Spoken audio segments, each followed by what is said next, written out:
January 31st, 1944, 0700 hours. The Central Pacific, the sky above Kwajalein Atoll, was not yet awake when the first shell left the barrel of the USS Pennsylvania. It traveled 2 miles in silence before finding Earth, a palm tree, a bunker, a piece of coral reef that had existed for 1,000 years. The explosion sent smoke into the pale morning air like a dark prayer. Then came the second shell, the third, the 100th. By the time the sun fully rose, the horizon had become a wall of fire, and the Marshall Islands, which had known only the soft sound of waves for millennia, now trembled under the weight of American steel.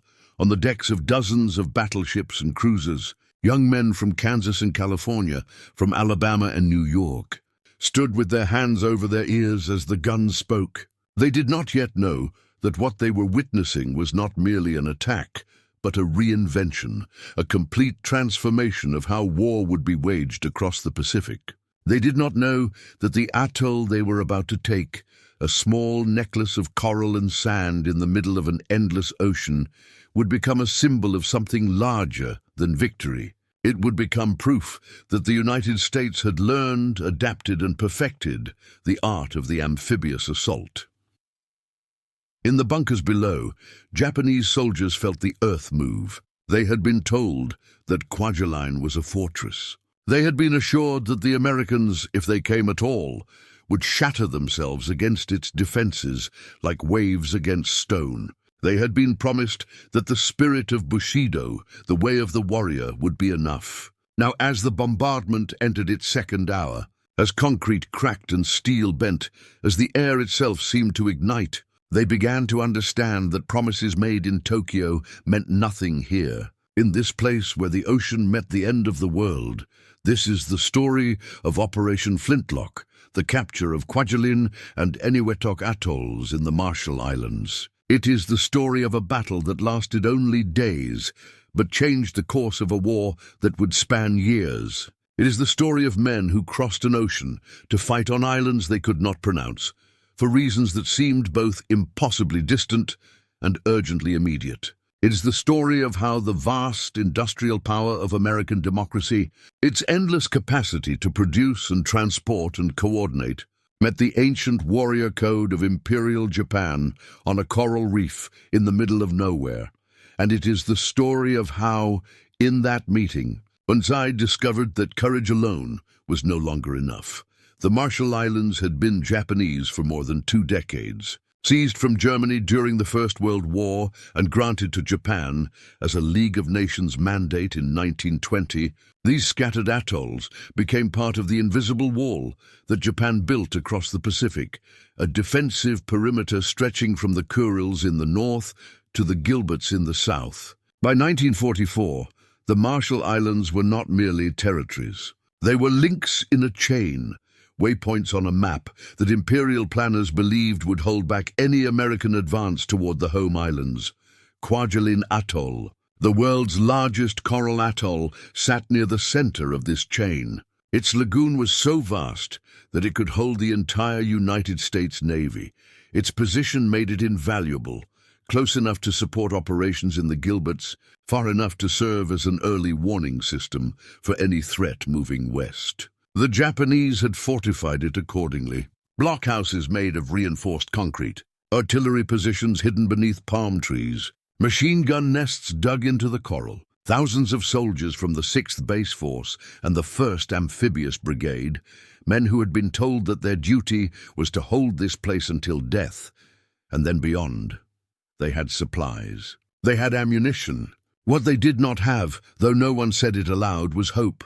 Because by January 1944, the momentum had shifted. 6 months earlier, the Americans had landed at Tarawa in the Gilbert Islands, and the battle there had been catastrophic, both in its violence and in the lessons it taught. The Americans had lost more than 1,000 men in 76 hours, many of them drowned in the lagoon when their landing craft ran aground on the reef. The Marines who did reach the shore found themselves pinned down by withering fire, unable to advance, unable to retreat, clinging to seawalls while Japanese machine gunners cut them down.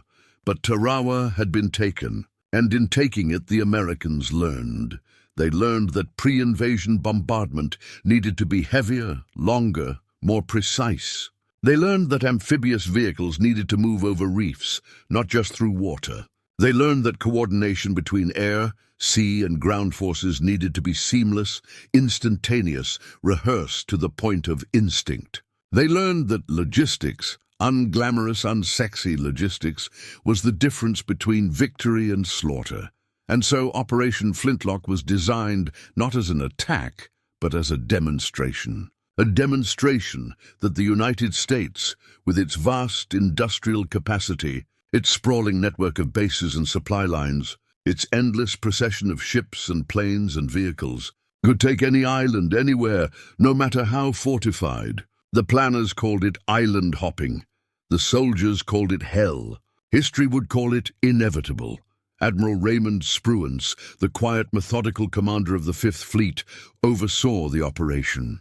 Under him, Rear Admiral Richmond Kelly Turner commanded the amphibious forces, more than 300 ships, 54,000 soldiers and marines, a floating city of steel and purpose moving west across the Pacific. Major General Holland Smith, the blunt, demanding leader known as Howlin' Mad, commanded the ground troops. Together, they had one objective: take Kwajalein Atoll and then Eniwetok, 300 miles to the west. Neutralize the Japanese presence in the Marshalls. Open the door to the Marianas. They expected resistance.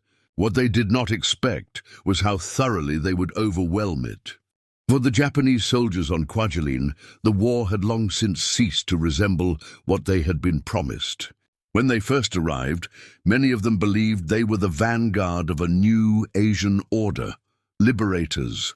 In their way, casting off the shackles of Western colonialism, uniting the Pacific under the benevolent guidance of the Emperor.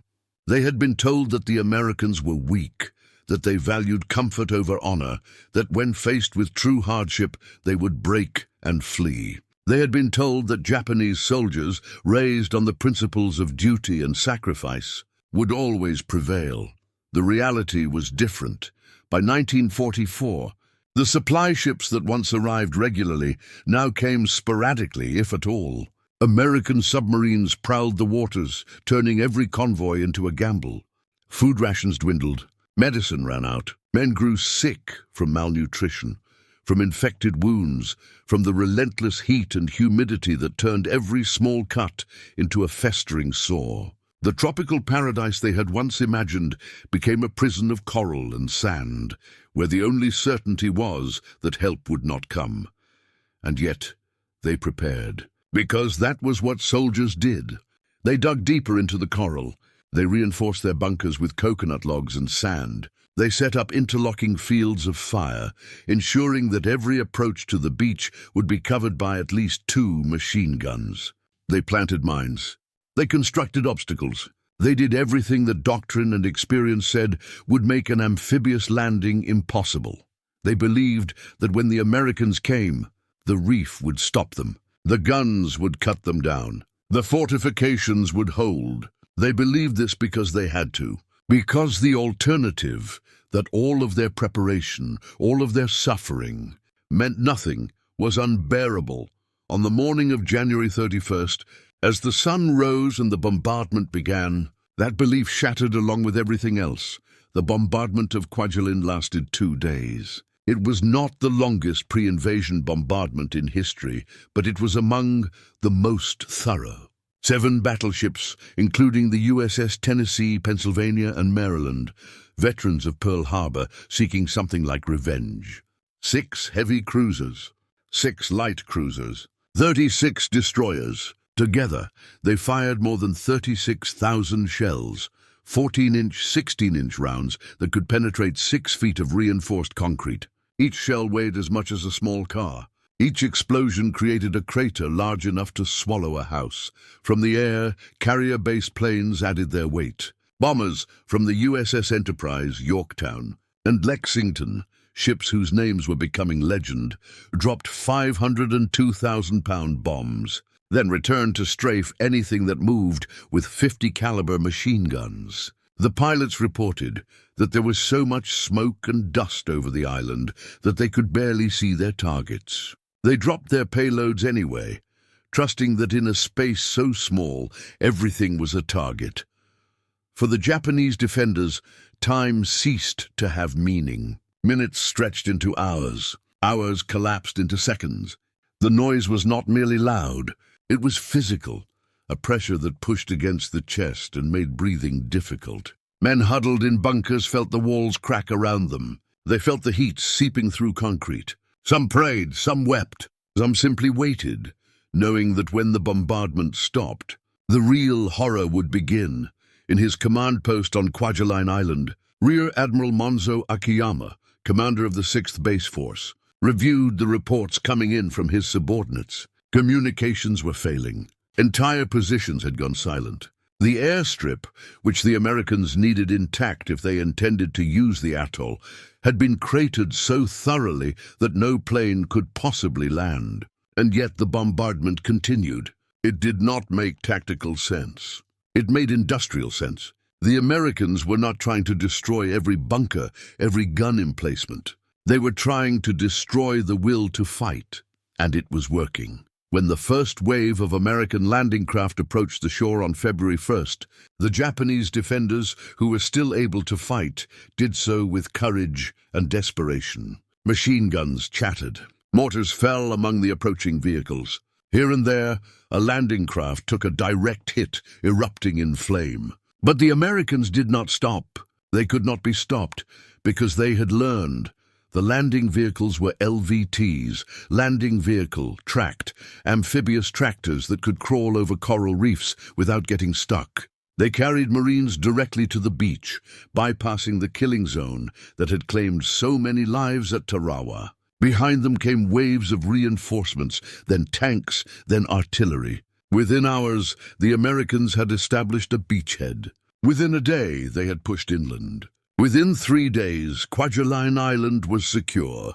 The speed was unprecedented. The casualties were light, fewer than 200 Americans killed in the assault on Kwajalein Island itself. For the Japanese, there was no such mercy. Of the 5,000 defenders on the atoll, fewer than 300 survived.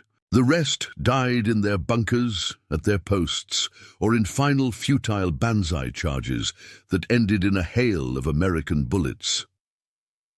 One Marine, writing home after the battle, tried to explain what it was like. "We expected a fight," he wrote. "What we got was an execution, but Kwajalein was only the beginning." Even as the last pockets of resistance were being cleared, Admiral Spruance turned his attention west, toward Eniwetok Atoll. It lay at the far edge of the Marshalls, 300 miles from Kwajalein, closer to the Japanese stronghold of Truk. Intelligence suggested that Eniwetok was less heavily defended, but intelligence had been wrong before. Spruance decided to strike quickly before the Japanese could reinforce. For the soldiers and Marines who had just finished fighting on Kwajalein, there was no rest.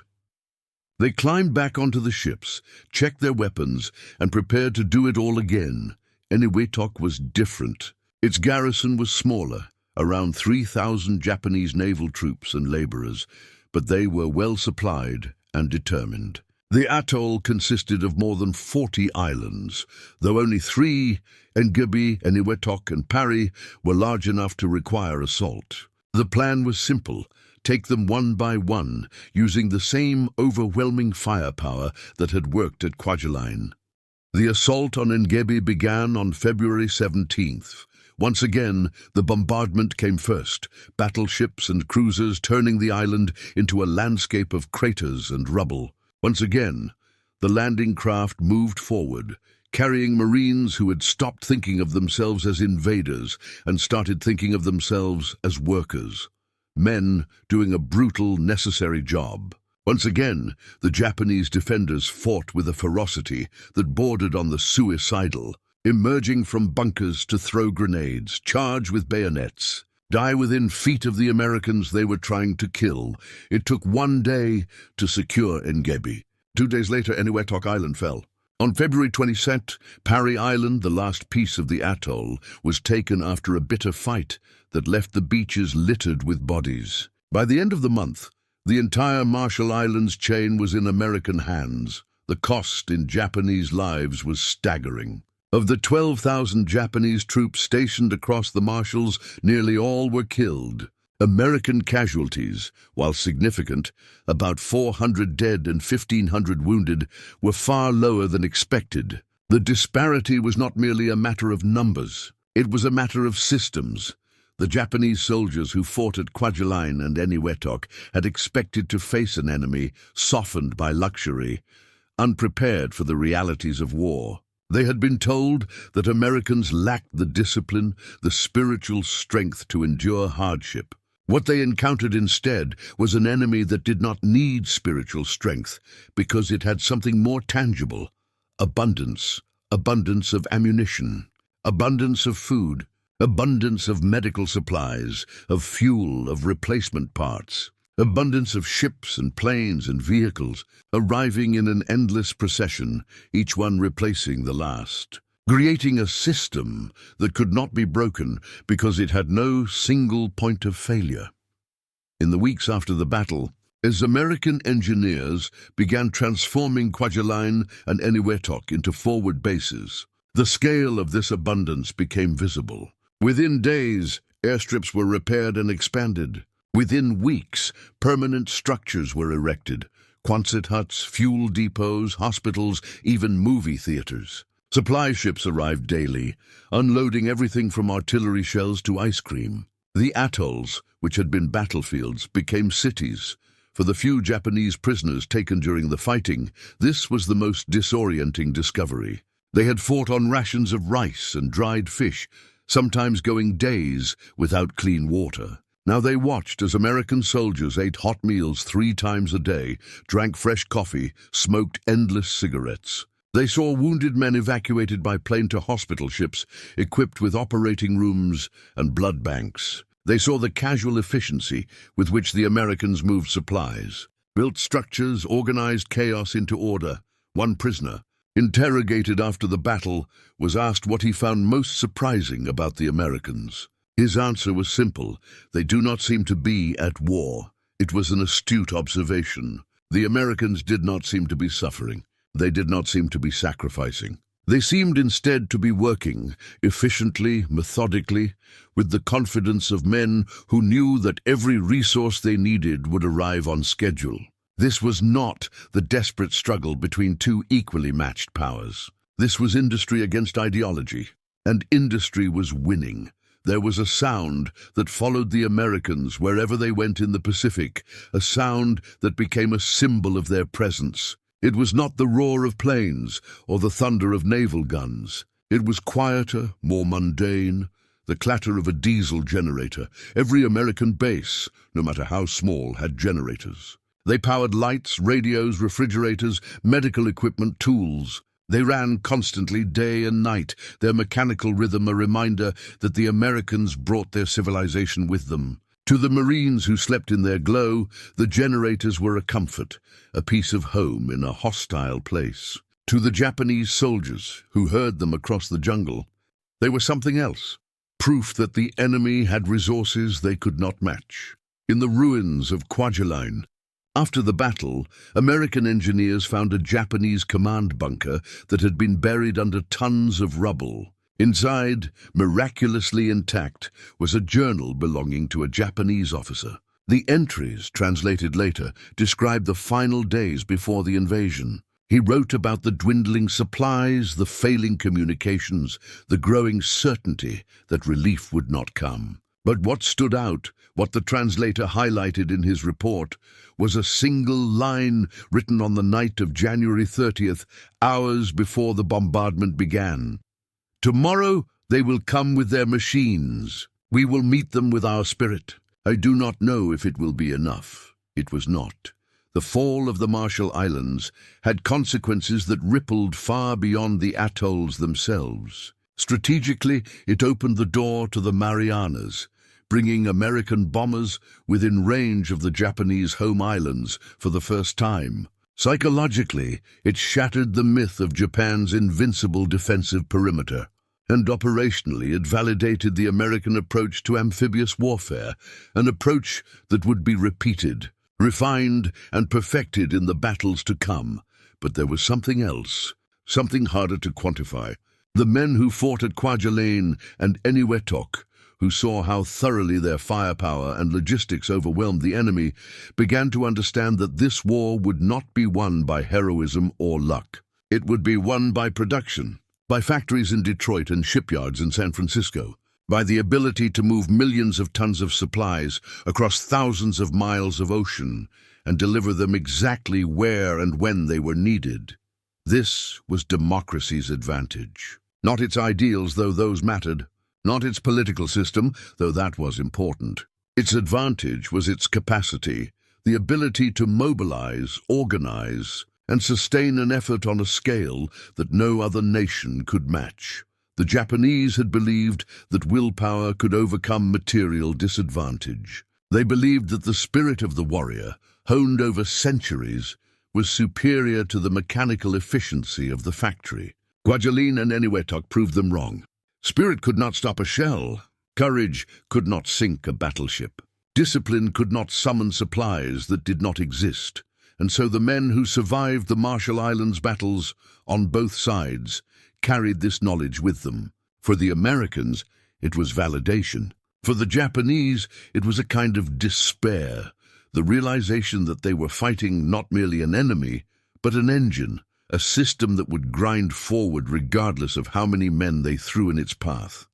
In the years after the war, historians would analyze Operation Flintlock in meticulous detail. They would study the maps, the casualty figures, the after-action reports. They would note that the Americans had achieved their objectives ahead of schedule and below projected casualties. They would call it a textbook example of combined arms warfare, a model for future operations. But for the men who were there, the memory was more visceral. It was the smell of burnt coral and gunpowder. It was the sight of palm trees stripped bare by shrapnel. It was the sound of the ocean, always the ocean, indifferent to the violence happening on its shores. It was the faces of the Japanese soldiers, young men who looked no different from themselves, lying in the sand with expressions that could have been sleep if not for the blood. One Marine, interviewed decades later, described a moment on the third day of the battle. He had been clearing bunkers with his squad when they came across a Japanese soldier badly wounded, lying in the entrance to a collapsed position. The man was conscious, watching them approach. The Marine raised his rifle, expecting resistance. Instead, the soldier said something in Japanese, words the Marine did not understand. Then he pulled out a photograph, a small creased picture of a woman and two children, and held it up as if offering proof of his humanity. The Marine did not shoot. He called for a corpsman, and the Japanese soldier was taken prisoner. He died 2 days later from his wounds. "I think about that guy sometimes," the Marine said, "about what he was trying to tell me. Maybe he was saying he had a family. Maybe he was saying he didn't want to die alone. I don't know. But I remember thinking even then that this whole thing was insane. That we were thousands of miles from home, killing each other over a bunch of rocks in the middle of the ocean. And for what? So we could build an airstrip?" The interviewer asked if he regretted it. The Marine was silent for a long time. Then he said, "No, but I think about it." By March 1944, the Marshall Islands had been transformed. Kwajalein became one of the largest American bases in the Pacific, a sprawling complex of runways, docks, and warehouses. Thousands of personnel were stationed there, pilots, mechanics, doctors, clerks, all the invisible machinery of modern war. Planes took off daily to bomb Japanese positions farther west. Ships arrived and departed in a constant stream, in part of the supply chain that stretched all the way back to California, for the local Marshallese people who had watched their islands change hands from Germany to Japan to the United States within a single lifetime. The transformation was bewildering. The Americans, like the Japanese before them, made promises about liberation and partnership. But the reality was that the Marshallese had little control over their own land. The war moved through their lives like a storm, reshaping everything, then moving on. Some Marshallese worked for the Americans, helping with construction, loading supplies, navigating the lagoons. They were paid in canned food and cigarettes, luxuries under Japanese rule. But they also saw the bodies, the wreckage, the evidence of what modern war looked like. They understood, perhaps better than the soldiers themselves, that this was not merely a battle for control of their islands. It was a battle between two visions of the world, and the marshals were simply the ground on which that battle was fought.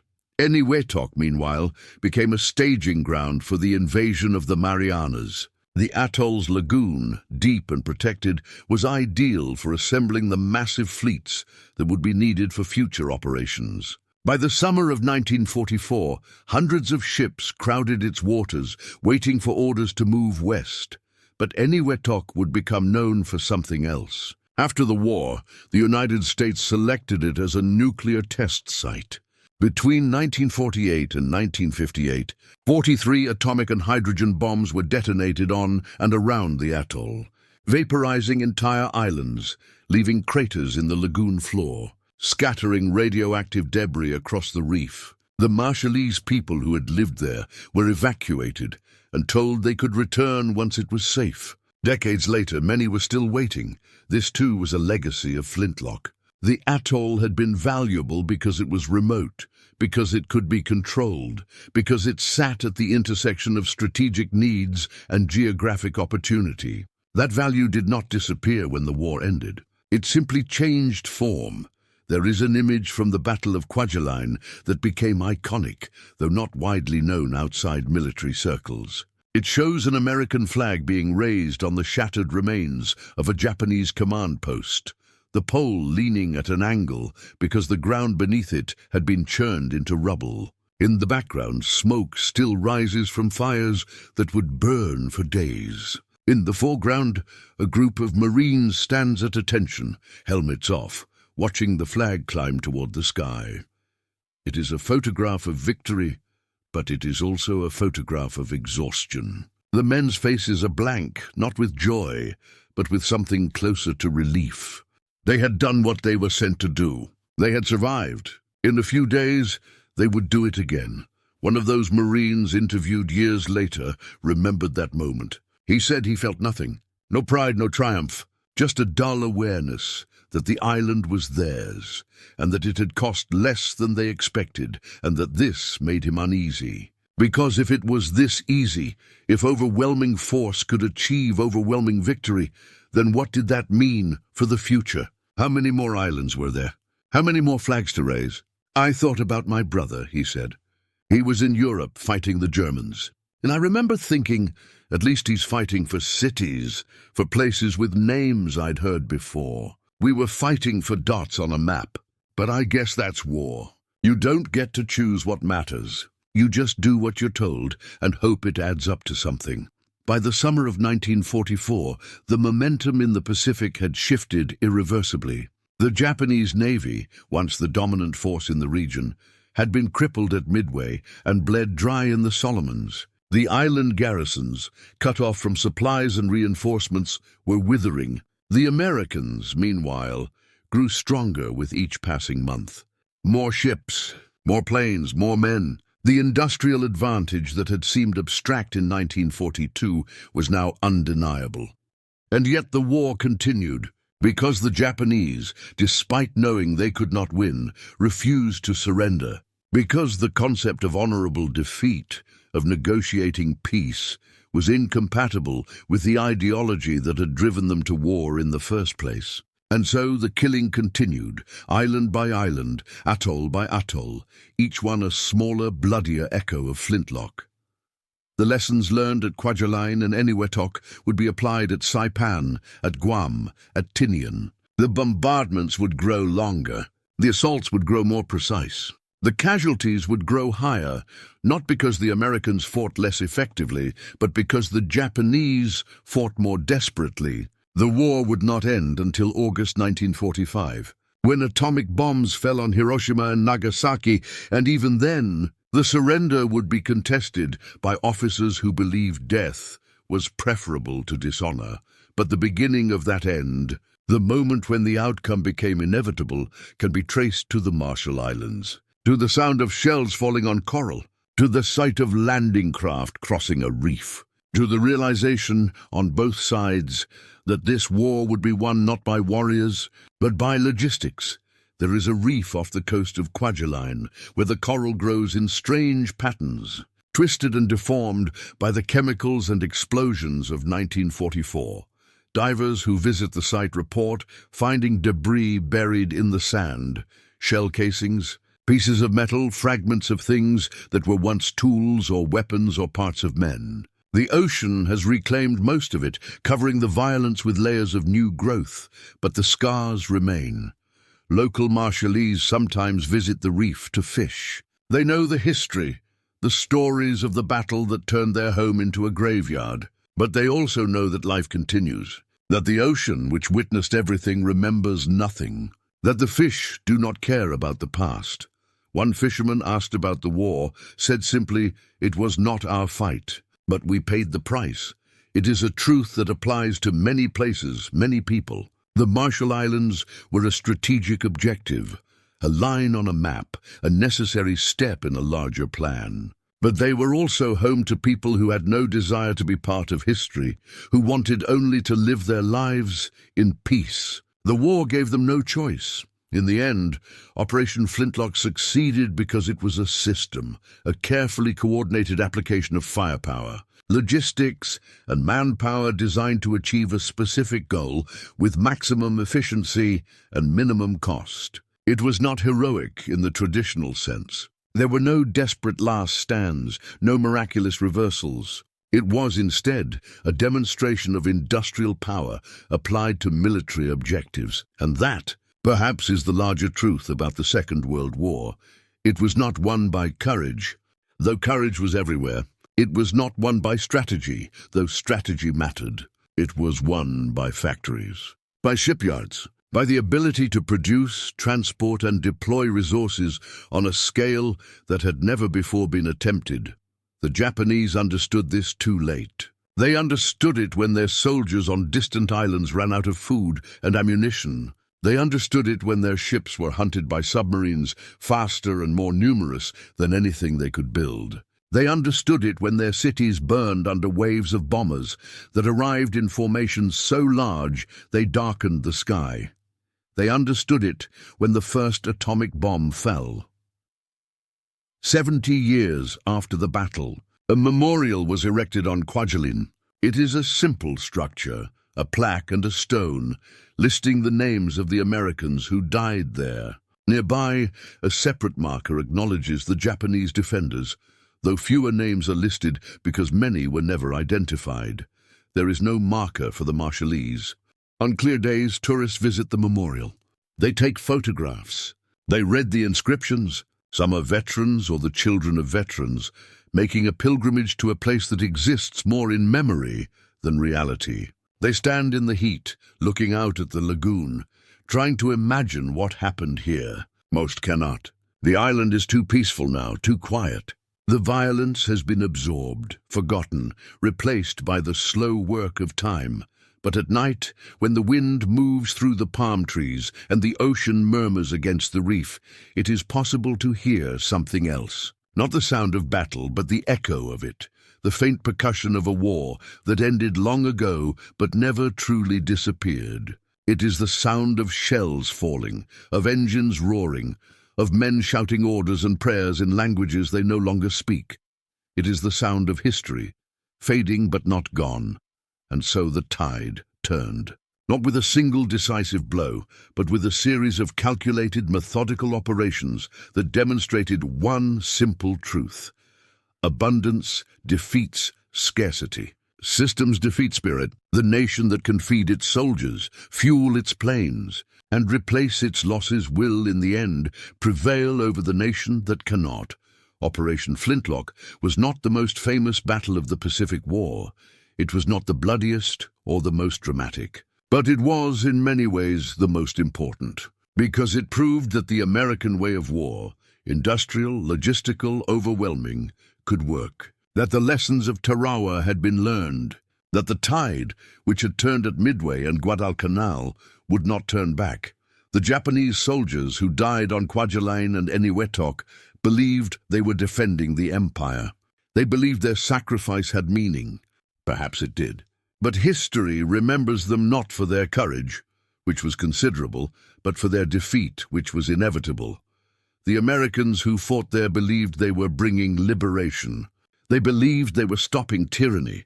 Perhaps they were. But history remembers them not for their ideals, which were noble but for their efficiency, which was unprecedented, and the Marshallese, who lived through it all, believed only that they wanted it to end. That belief, at least, came true. January 31st, 1944. The first shell falls. A palm tree, a bunker, a piece of coral reef that had existed for 1,000 years. The explosion sends smoke into the pale morning air like a dark prayer, and the world, indifferent and eternal, watches as men write their history in fire and blood on islands that will outlast them all.